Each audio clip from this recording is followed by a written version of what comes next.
asks you why, someone that challenges you and asks you questions. Now, some may say, well, I don't know about that. I feel like it's more appropriate to be God's servant. I feel like it's more appropriate just not to ask questions and just to do as we're told. Now, and I've had discussions with people, and they've often quoted to me Romans chapter 9, verse 20.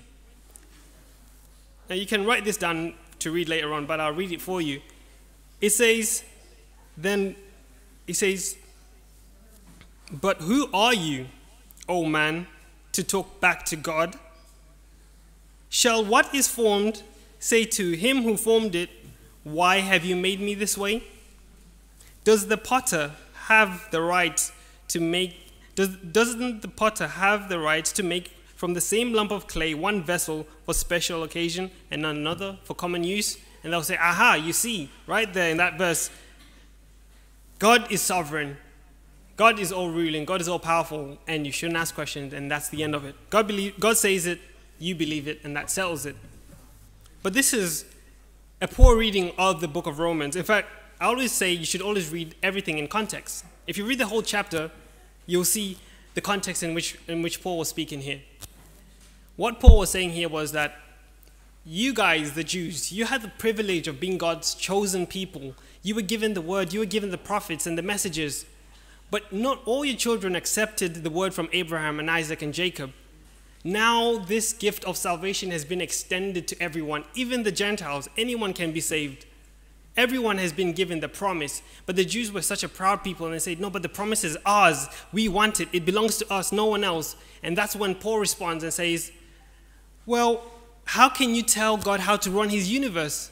He's just decided to run it in this gracious way. He's decided to extend salvation to everybody who believes in him. Not just the Jew, but the Jew and the Gentile.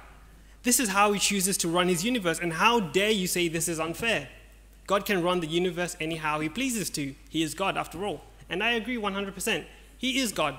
But the question is, how does he choose to run his universe? And I would argue Paul has laid that down in the first few chapters of Romans. So this is not a verse or a verse in the Bible where it's stopping questioning and stopping asking questions and going against the tide of John 15:15. In fact, this verse itself is all concurrent with everything we've read before. Now, when you stop to think about it, can we be genuinely friends with God? I mean, he's so mighty, he's so powerful, he's so out there. Person. Or perhaps, was Jesus talking about just himself? The friendly Jesus Christ, and not the Father. The Father, nah, you can't be his friend. But what about Jesus? Maybe. But then again, Jesus had prepared them for this in the previous verses. In John 14:19, he said, do you know me, Philip?